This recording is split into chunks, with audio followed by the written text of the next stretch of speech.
Welcome back.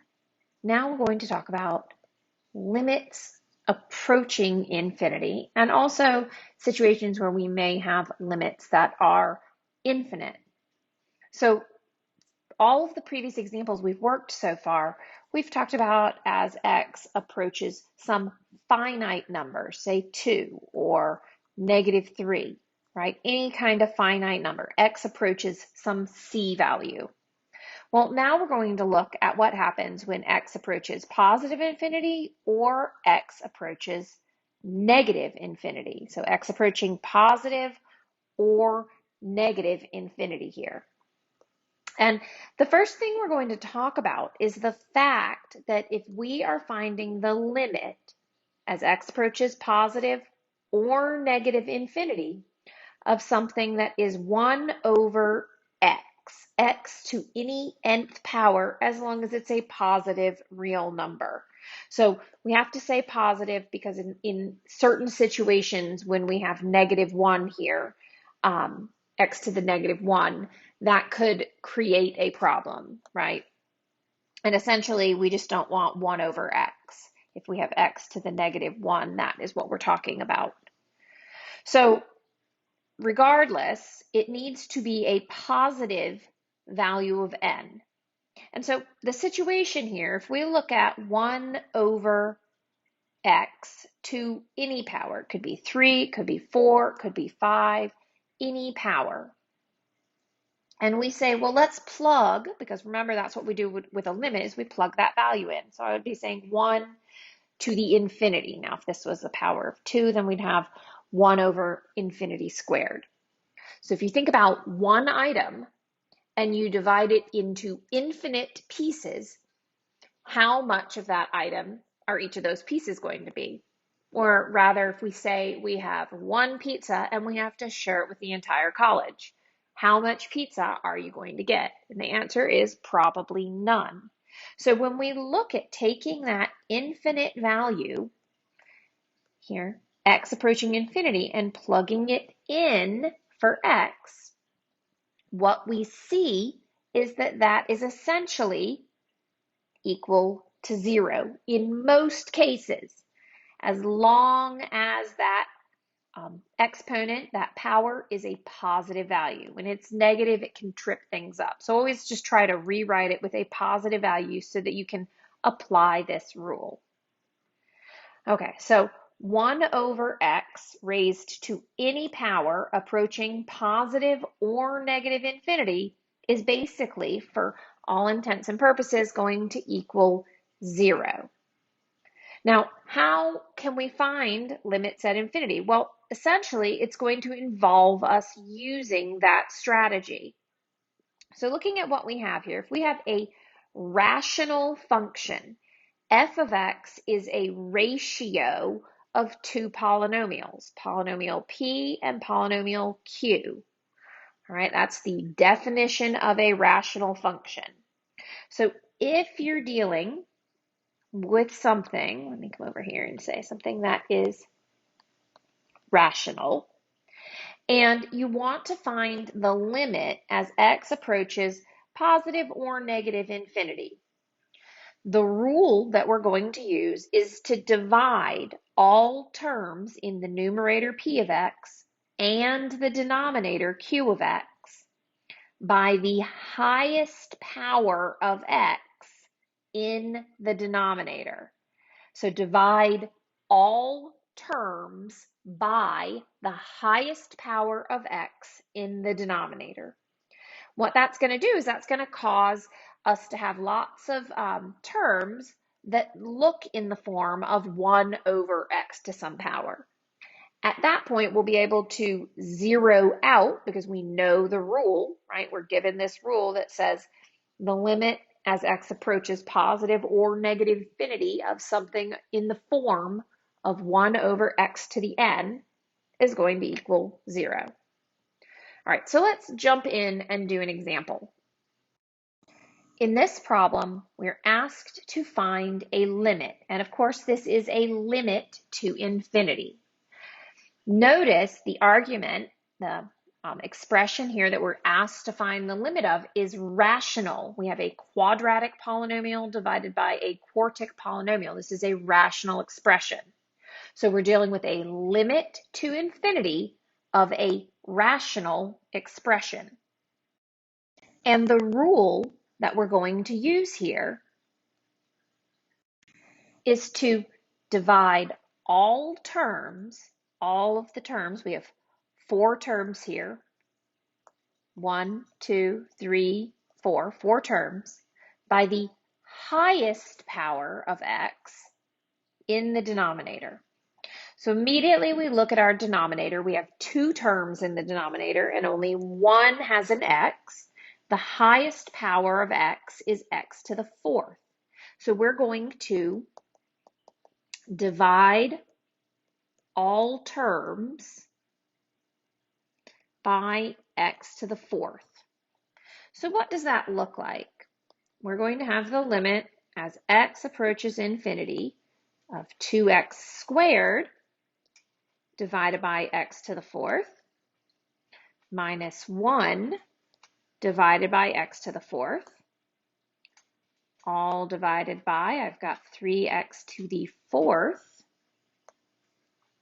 divide that by x to the 4th, and then plus 2, divide by x to the 4th.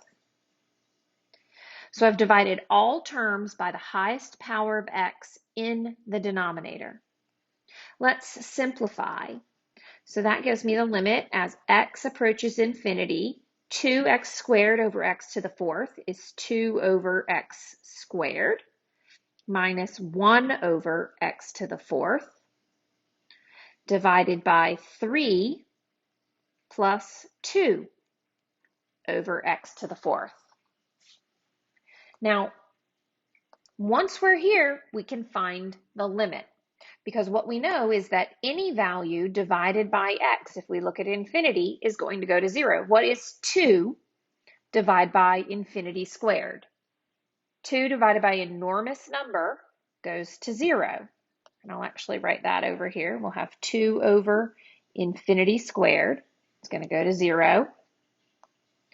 Minus 1 over infinity to the 4th goes to 0. Divided by 3, that does not go to 0, plus 2 over infinity to the 4th, which again will go to 0. So if we continue this problem and think about what we've got here, I've essentially got 0 minus 0 over 3 plus 0, or 0 over 3, which simplifies to 0. Therefore, that is our answer. And if we go back to this original problem up here at the top, if I were to graph this in my graphing calculator, if I graph y equals 2x squared minus 1 divided by the quantity 3x to the 4th plus 2, I'm going to see there's a horizontal asymptote at y equals 0.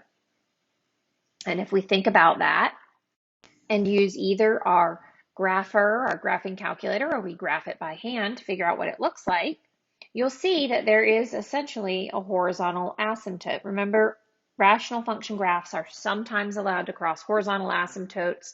We never cross vertical asymptotes.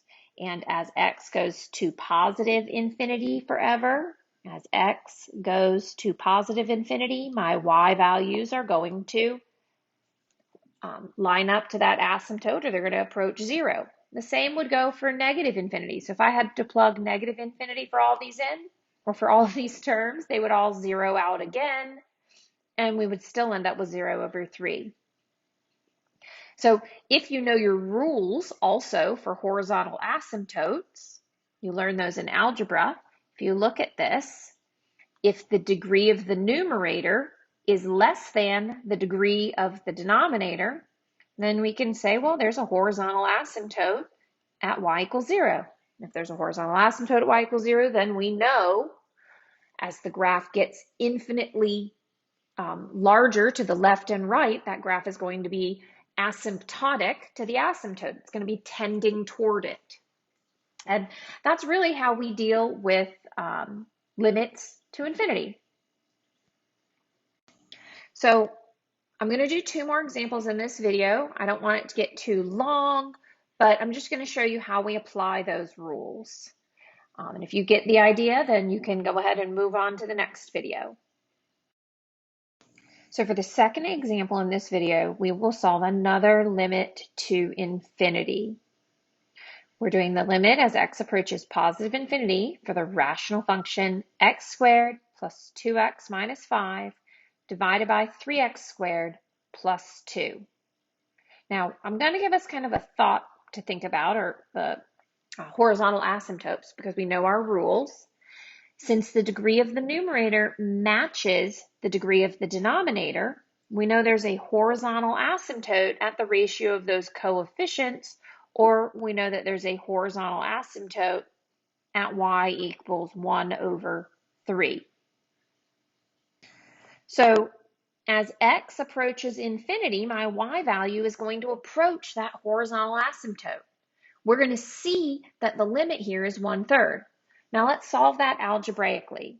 And in order to find this limit, we're going to divide all terms by the highest power of x in the denominator. So that's the limit as x approaches infinity of x squared over x squared plus 2x over x squared minus 5 over x squared divided by 3x squared over x squared plus 2 over x squared. Reducing each of those fractions, I'm going to get the limit as x approaches infinity of 1 plus 2 over x minus 5 over x squared divided by 3 plus 2 over x squared. Plugging in infinity for all those terms to evaluate the limit, I'm going to have a lot of small constants divided by infinite values. And of course, we know by rule when we have those constants divided by infinity, they're going to zero out. So what that means for us is that this is going to simplify, and I've got 1 plus 0 minus 0 over 3 plus 0, or 1/3. So the limit as x approaches either in this situation, positive or negative infinity, is going to be 1/3. Now, it's not always going to be the case that positive and negative infinity work out exactly the same. So I want to encourage you to be careful with your calculations and to thoroughly plug those in and figure it out. So let's just do this third example, and we'll see where we could get different limits. For this limit, we're going to find the limit as x approaches positive infinity for negative 5x cubed minus 8 divided by the quantity 6x squared plus 3x plus 2. Now, thinking about our rules for horizontal asymptotes. In this situation, the degree of the numerator is greater than the degree of the denominator. And we would say that there is no horizontal asymptote. The asymptote is going to be oblique or slanted. So we'll have a slanted asymptote. So we can't just use that asymptote trick here in order to determine what that limit would be. So again, we'll look at the highest power of x in the denominator, which is x squared. I've got the limit as x approaches infinity, 5 over x cubed, divided by x squared, minus 8, divided by x squared, all over 6x squared. I'm just going to go ahead and write this like this. So 6x squared divided by x squared plus 3x divided by x squared plus 2 divided by x squared. And what that simplifies to is the limit as x goes to infinity of, and you see here, it's not going to completely cancel out. I'm actually going to end up with negative 5x.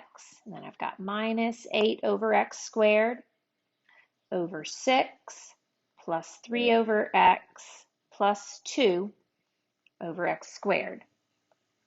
So now when I look at plugging my infinity value in, I've got negative 5 times infinity minus 8 over infinity squared, 6 plus 3 over infinity plus 2 over infinity squared.